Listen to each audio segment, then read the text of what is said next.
Hey there, people. Welcome back to another exciting sci-fi anthology list. These are some of my best performing videos, so I plan on just keeping them pumping out.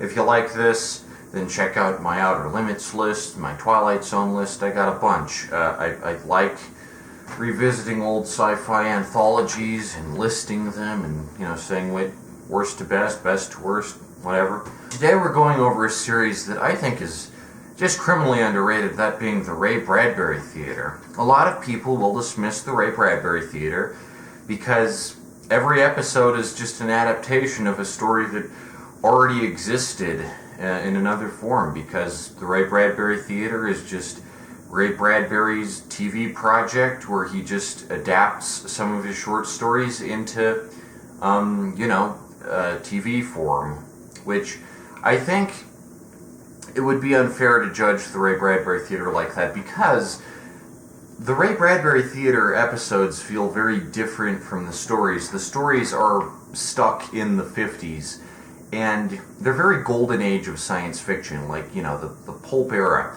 which isn't to say they're pulpy or campy. They're the best of their kind, but they're very 50s. And the Ray Bradbury Theater presents kind of an alternate Bradbury verse that is incredibly 80s. You read a story like the Veldt or something, and you envision it a certain way. It's very 50s, it's very Atom Punk, but then you watch the episode and it's like up to the minute.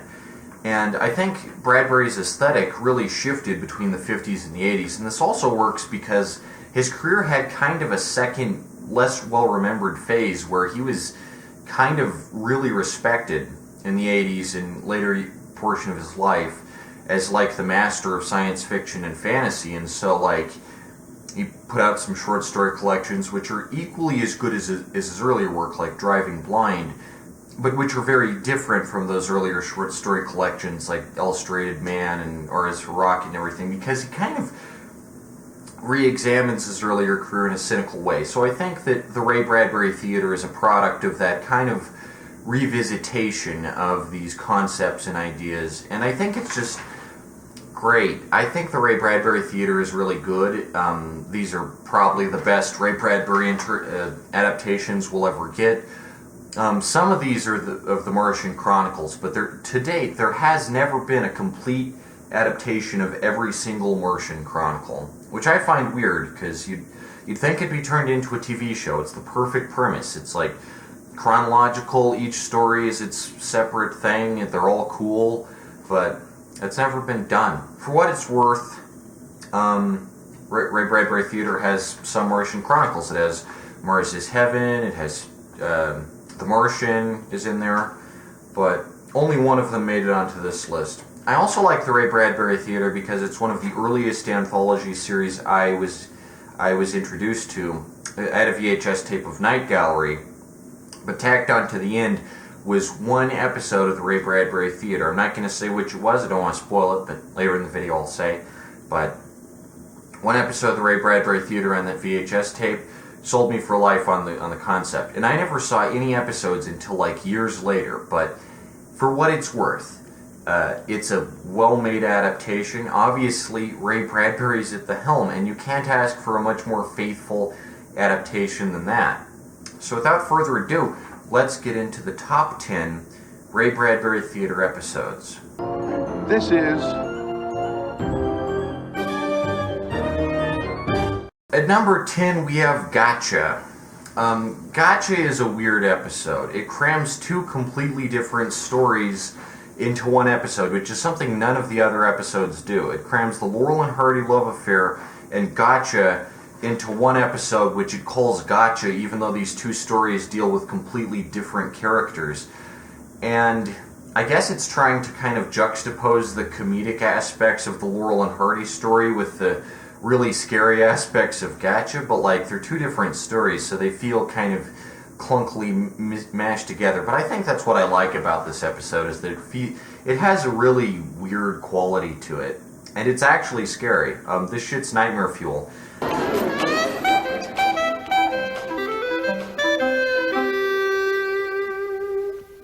you don't know what happens with the game. You don't know what she's doing, or what's going on, or whether any of it's real, and it's really psychological. And the main guy in Gotcha is the guy in Star Trek who kidnaps Data. I forget his name, like Fayo or something, but he's in this, and he plays he plays the guy in the Laurel and Hardy love affair, whatever. I think that part is so stupid to see him dressed up as Stan and Ollie, just like wobbling. It's ridiculous. But then like the episode really gets good once the game of Gotcha is introduced, and from there it's just like really scary. So yeah, Gotcha is at number 10. The only other episode I can think of that like clunkily mashes together a story that doesn't work in a half-hour format is probably The Black Ferris, which is the worst episode of the Ray Bradbury Theater, because it's not even based on a story. It's just Something Wicked This Way Comes, but they try and squish it into half an hour, which I don't even know why that'd be necessary, because like there's already a movie of Something Wicked This Way Comes. I haven't seen it, don't know how good it is. There's no way it's as good as the novel, but like you can't squish a giant novel like Something Wicked into like half an hour. Also, replacing a merry-go-round that goes backward with a Ferris wheel, just like, that sucks. Merry-go-round going backwards way cooler. Prove me wrong. But that's Gotcha. Pretty harmless episode. Just starting things off light here, but I do like that. I do like the main guy who and you really are scared along with him. You just wonder what the heck is going on, At number 9, we have Touched with Fire. Now, this is a strange thing about a lot of Ray Bradbury stories, and this is a running element. They either deal with children or, like, really old guys. There's never any middle-aged people in Ray Bradbury's stories, and if there are, then their, like, age is never a necessary element of the story. But like there's a ton of episodes with like creepy children or nostalgia, like Let's Play Poison or Hail and Farewell, and then there's a lot of episodes with like old guys like The Day It Rained Forever or Mars is Heaven, which is Mars is Heaven is just funny because like you got all these astronauts and they're all like geriatrics. Like I know you can't be too young and be an astronaut, but you can't be too old either. There's got to be like an age limit. But Touched with Fire is probably the funniest old guy episode because you see Bradbury kind of aging and he's becoming kind of a curmudgeon and he's becoming kind of cynical of the world around him. I think Touched with Fire is a really good example of that. It's funny. The two main guys are just... it's a really weird concept. Look. 96 degrees and climbing. It doesn't sound like it would work, but I think it does. I think Touched with Fire is, for what it's worth, a pretty decent episode, and it has some interesting ideas about like fate, and it brings insurance into that. I think insurance is an interesting industry in that regard, so Touched with Fire is... I haven't read the story. Some of these I haven't read the story, but I assume the story is better.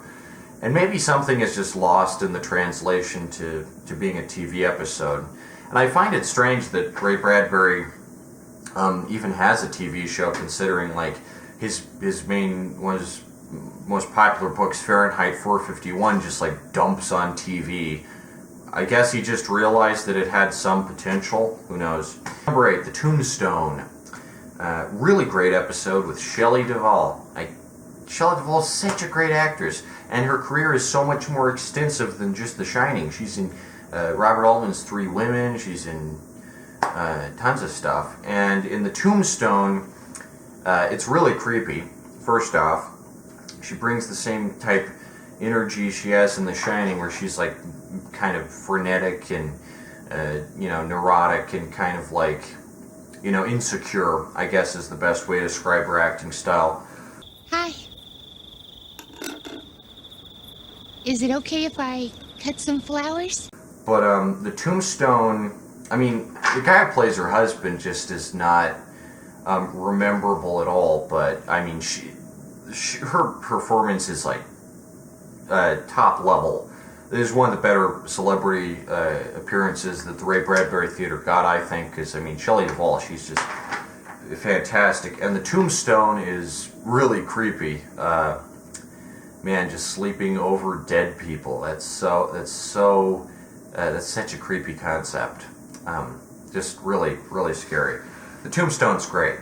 Check it out. At number 7, we have Tyrannosaurus Rex. This episode is great. There's also A Sound of Thunder, which I considered putting on this list, but I think A Sound of Thunder doesn't deliver on the time travel aspect. I think Tyrannosaurus Rex is the better dinosaur episode just because I like the exploration of stop motion. This is an episode which gives so much credit to stop motion animation as a way to animate things. Okay, now plant the king of lizards in ancient summer wilds to wade in swamps of teeming bacterial life. I think this is a little bit before Jurassic Park, or maybe right on the cusp of it, but Jurassic Park, all the dinosaurs in that are CGI. As good a movie as Jurassic Park is, all the dinosaurs are CGI. And I feel like before you could make a dinosaur out of CGI, you had to be creative. You know, you had to make dinosaurs. You had to either dress up a Komodo dragon as like a dinosaur and give it like frills and stuff, or you had to claymation dinosaurs, and those are so awesome. They're in a lot of stuff, but I like claymation dinosaurs. They look so cool and just adorable, and man, those claymation dinosaurs, they're great. And this episode explores what it's like for the people behind the scenes who have to animate these claymation dinosaurs to get a realistic dinosaur facsimile. Because obviously between the Komodo dragon technique, where you just take a lizard and assume the audience won't know the difference between a lizard and a dinosaur, the claymation technique can look really good if done properly.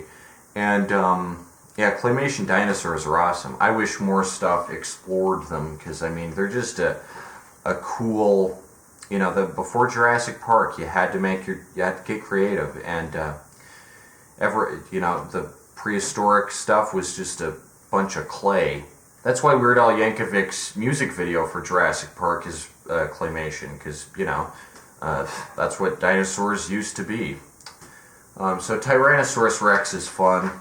Says a lot about the movie industry, says a lot about the mistreatment of stop-motion animators, which I can buy.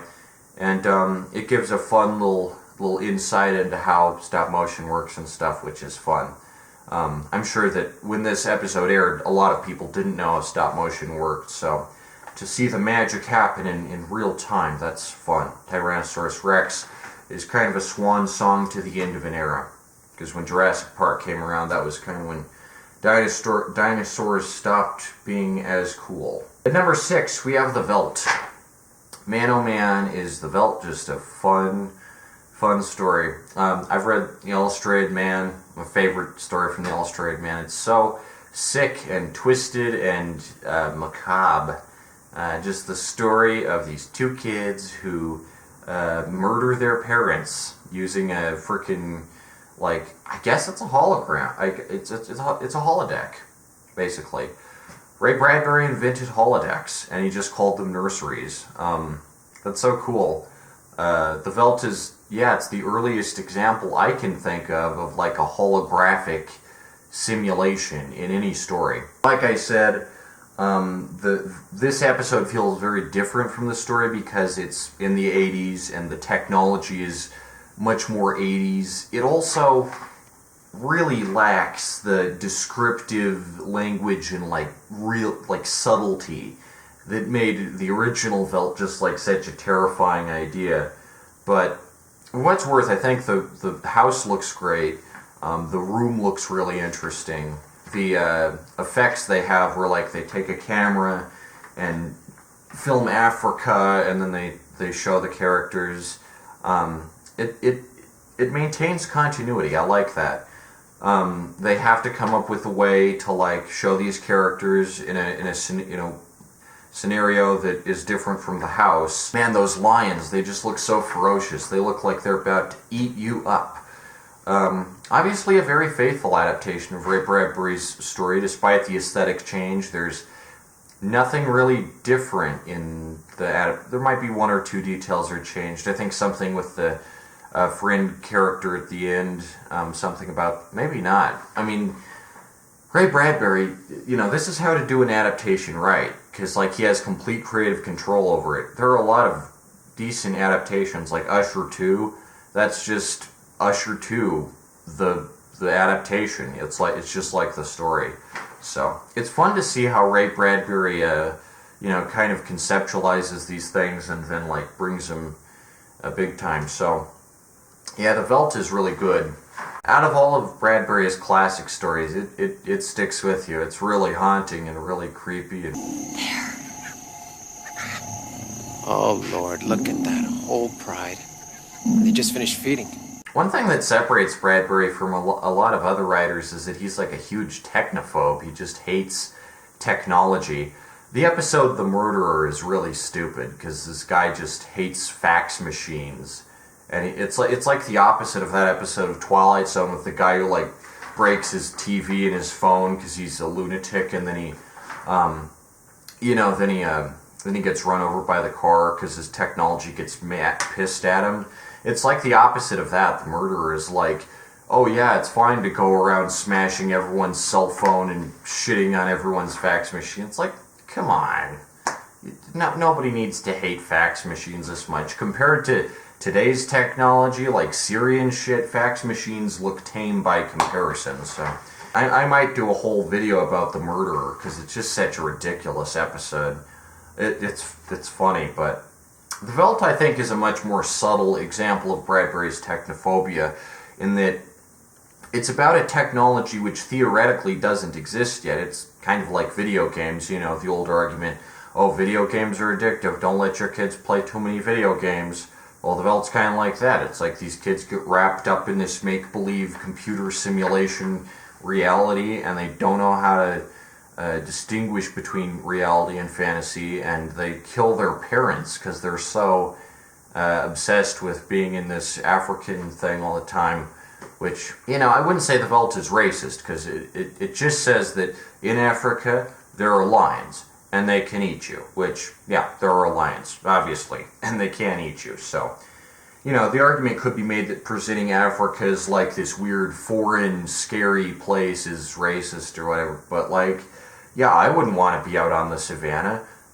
Plenty of Africans probably wouldn't want to be out there just with lions roaming around, because they can eat you, It's scary. It's a scary prospect to be eaten by lions, especially if the lions are computer simulated, enhanced lions, Oh man, I've seen lions at the Denver Zoo, and they just look like they could pounce and they could chomp you up.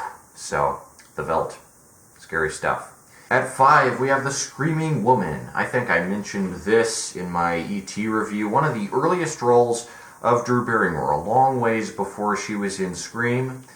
But The Screaming Woman is really creepy. I like how it's a slow burn, which is how mystery stories should always be done. They should gradually release the information to you.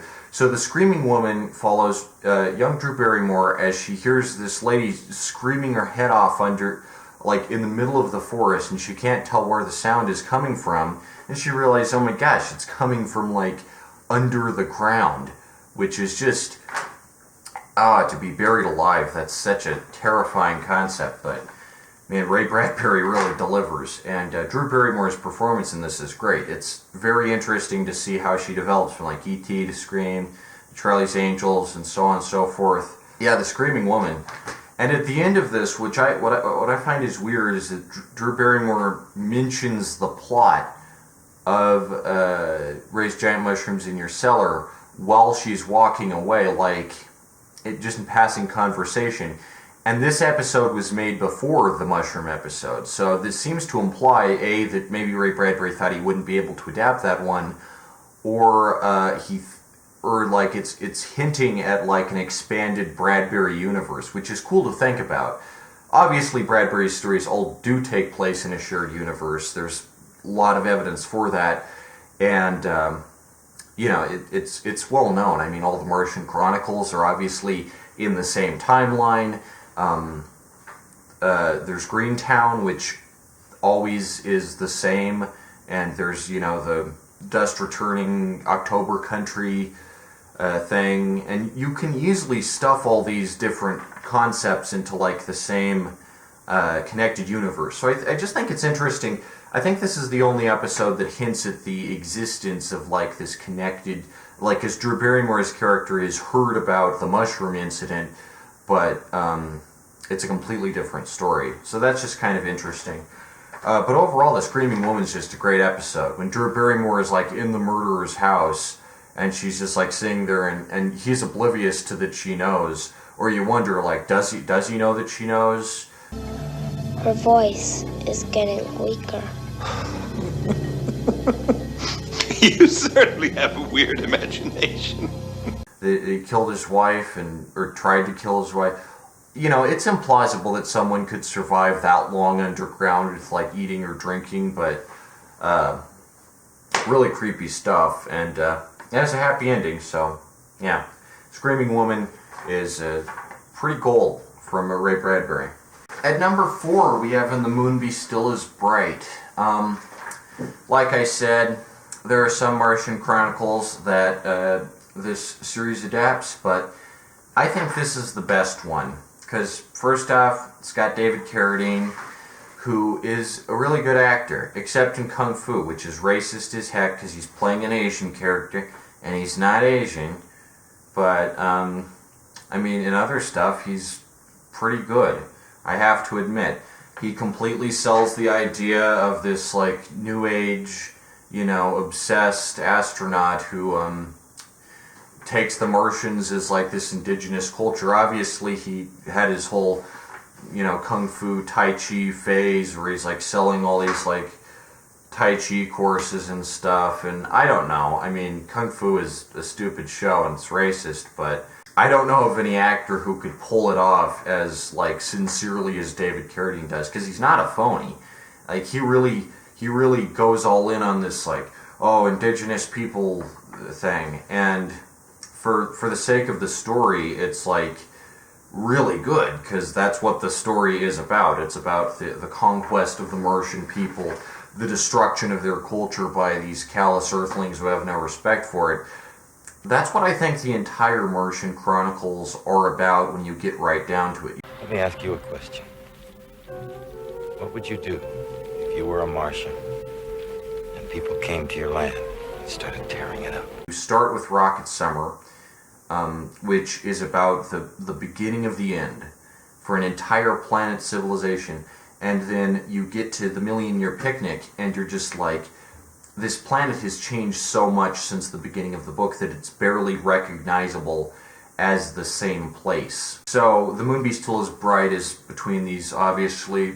I think it's after the story with the Martian couple.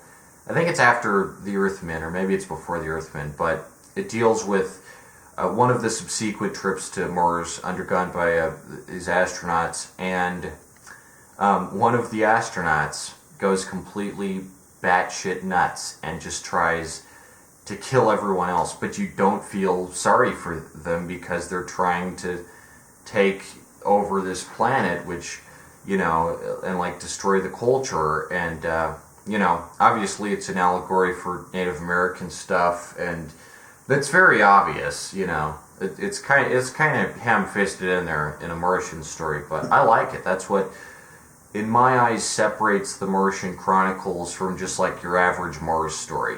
Like there's John Carter of Mars, there's so-and-so Mars Tales, but the Martian Chronicles is the best short story collection about Mars that's ever likely to be made. So I think this is the best episode that really gets that idea. The Martian archives just look so fantastic. The pillars and like the glowing walls and like the mask. I like the mask. It's really scary when David Carradine pops out with the mask. I like that because I think it's cool that it keeps the mask element from like the Earthmen, or the one with the Martian couple who like the husband wears this creepy mask when he goes out to kill these astronauts with his bee gun. And I just think that's cool because it kind of has the element of like the Martians try and conceal their identity or something. There's some thematic stuff going on there. Fascinating, but the mask looks great. And the movie still is bright. Just a good episode overall. Number 3, we got The Playground. I've said it before and I'll say it again. William Shatner is a great actor if you give him something to do. He's good in Nick of Time. He's good in Nightmare 20,000 Feet. He's great in, like, so much stuff. William Shatner gets dunked on for no apparent reason other than, oh, he's Kirk, and oh, I don't like when he's fat, and you know. But he's really good. Like, he's really good and stuff. And The Playground is no exception. This shit is scary. There's another episode that deals with, like, evil children who torment someone. Let's Play Poison, obviously. This is the better of the two. Just because the trauma that William Shatner's character is dealing with and having to go through, and he sees this playground and it's just like full of these vermin. Oh my gosh, it's scary. Ralph? Whoever you are you here? Ralph? If you've ever seen like a playground that's just abandoned at night, you know, the whole liminal space trend's a thing now, and a lot of those are like playgrounds at night, then this is the episode for you, because this episode will make you scared of playgrounds like forever. It makes the slide look so menacing. It makes the swings look just like, oh my gosh, people are dying over here. It's so scary.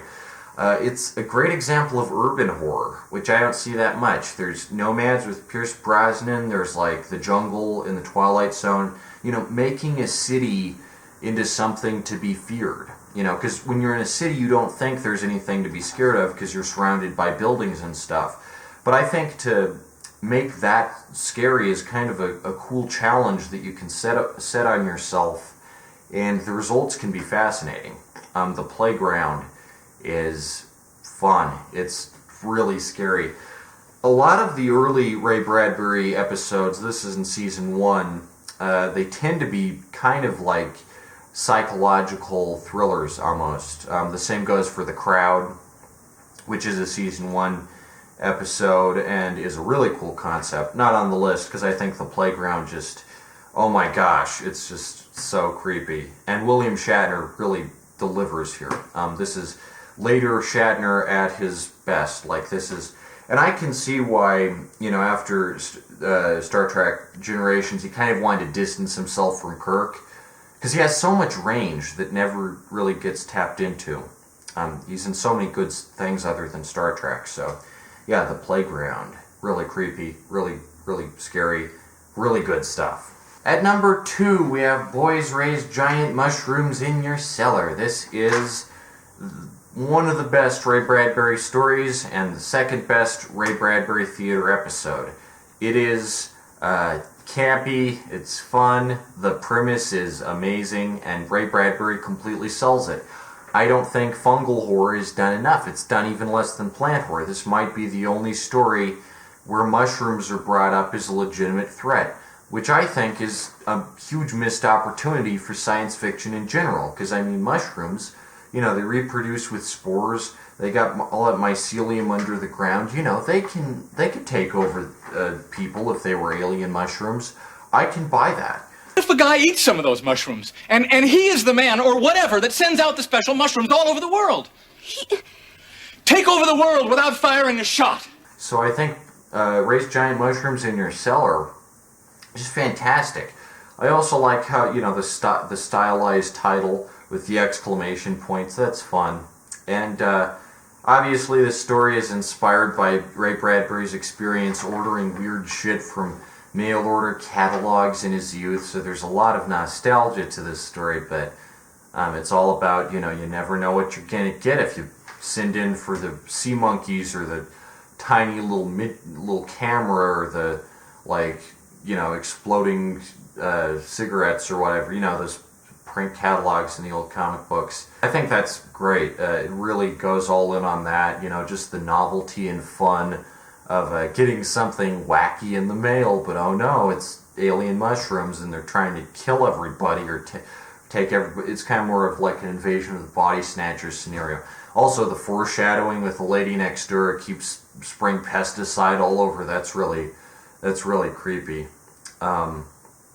It's a creepy episode. It really builds up on like, is there an invasion going on? Is this guy's neighbor actually missing? Or, is the mushroom sandwich in the fridge safe to eat? Is it gonna be yummy, Mushrooms are tasty. I like mushroom pizza, mushroom soup. Great meat substitute, obviously, so. Raise giant mushrooms in your cellar. Is it number 2?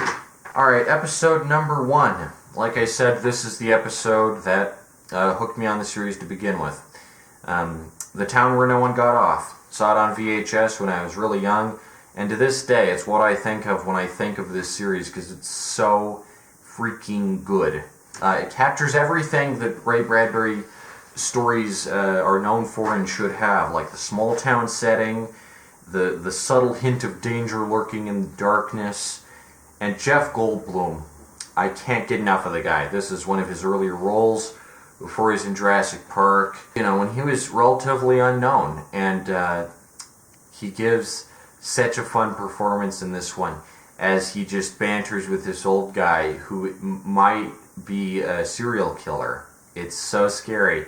And I find a stranger. And just like that, kill him and bury him, and no one to know, and no one the wiser, and no one to guess who did the murder ever. Perfect. But on the other hand, it really captures that small town feel that Ray Bradbury's talking about, Greentown.